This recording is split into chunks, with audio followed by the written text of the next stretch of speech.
Okay, so continuing on with angles that are created by a transversal cutting through two parallel lines. Yesterday we talked about interior angles. Today we're going to talk about exterior angles. All right. Exterior angles are basically just angles that lay outside of the two parallel lines. So if you look down here at this example, here's the parallel lines, here's the transversal. The interior angles are the things inside of those parallel lines, and exterior angles are the things that lie outside of them. All right. There are two types.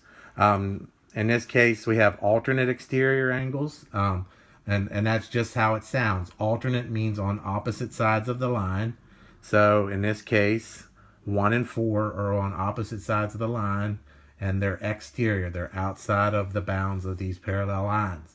So 1 and 4 are alternate exterior. 5 and 3 are also alternate exterior. All right. So that's one type. The other type is called same side exterior, and it's exactly how it sounds. All right, it's exterior angles, angles outside of the parallel lines that are on the same side of that transversal. So angle 1 and 3, and then angle 5 and 4 here are same side exterior. All right, so that's just a couple new angles. So that gives us 5 types of angles that are created by a transversal. We have alternate interior, same side interior, corresponding, and then we have the two exterior. We have alternate exterior and same side exterior. All right. With these two types of angles that are created, we get two new theorems, and it's just exactly like the ones from yesterday. All right. The key part of this is this first phrase here. If a transversal intersects two parallel lines, so it has to be a transversal cutting parallel lines. The lines have to be parallel. If that happens, then you get these two theorems. First, alternate exterior angles are congruent. So up here, if you looked, 1 and 4 would be congruent to each other. 3 and 5 would be congruent to each other. Number 2, same side exterior angles are supplementary. So just as you might expect, if you look here, 1 and 3 are supplementary. 5 and 4 are supplementary. And that makes sense.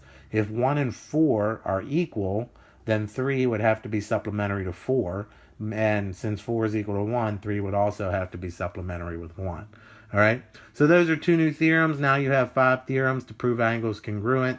There are things that you want to keep in the back of your mind when we're doing these problems so that we can find the measures of certain angles. All right. So let's look at an example. This is very, very similar to the one we did yesterday. I've got two sets of parallel lines. A is parallel to B here. Remember that little symbol there in the middle means parallel. C is parallel to D, and they want us to find the measures of all the angles, okay? They give us one of them here. It's 35 degrees, and we want to find angles 1 through 8, all right? So the one that jumps out at me the quickest right here, and it has nothing to do with any of the theorems we've learned in the past 2 days, is if 35 is here and 8 is here, those are vertical angles, and we remember that vertical angles are congruent. So that means that automatically angle 8 is going to equal 35 degrees. All right.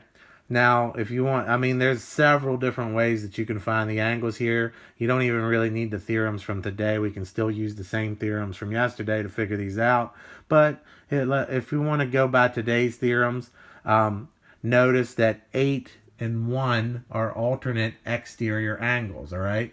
They're both outside of the parallel lines, and they're on opposite sides of the line. So that means that automatically angle 1 is also equal to 35 degrees. All right? And if we know angle 1, then right off the bat, we know angle 5 by the vertical angle theorem.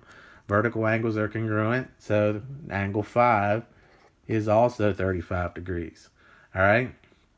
And then just to round out all these other angles on this side, you can tell there's several different ways that you can tell that 7 would be supplementary with 35. That's the most obvious. But pay attention here.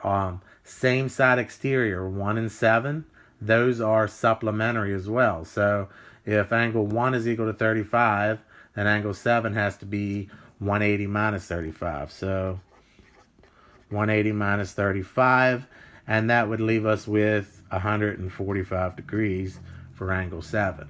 So that sort of takes care of all the angles on this side. Now what we have to do is figure out what the angles here on this side are. With this, then, we're going to jump back to a theorem we learned yesterday. If you want to get the quickest and easiest one to figure out, these are alternate interior angles. And if you remember that alternate interior angles are also congruent. So that means that angle 7 and angle 2 are also equal. So if angle 7 is 145, then angle 2 also is 145. And that would automatically mean that angle 6 would be supplementary with angle 2. But you could also say, well, 6 and 8 are corresponding angles, so we should expect that 6 and 8 to be congruent. And that's what's happened. Angle 6 is going to be equal to 35, not 35. Angle 6 is going to be equal to 35 degrees, yeah.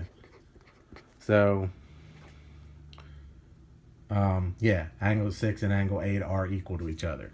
So the last two angles we need to figure out are angle 3 and 4. If you notice, 6 and 3 are exterior angles. They're same side exterior. So 6 and 3 are going to be supplementary. If you go by the theorem that we used yesterday, 2 and 3 are corresponding angles. So 2 must be congruent to 3, which is also true. So obviously if 6 is equal to 35, then 3 must be equal to 145 as well. All right, and if 3 is equal to 145, then 4 is also 145 due to the vertical angle theorem. All right, so there's the measure of all those angles. We're using all different types of theorems that we learned in the past couple days. These are going to be useful for you when we start doing some proofs with these. So make sure you know what these theorems are and how to apply them. If you have any questions, bring them to class.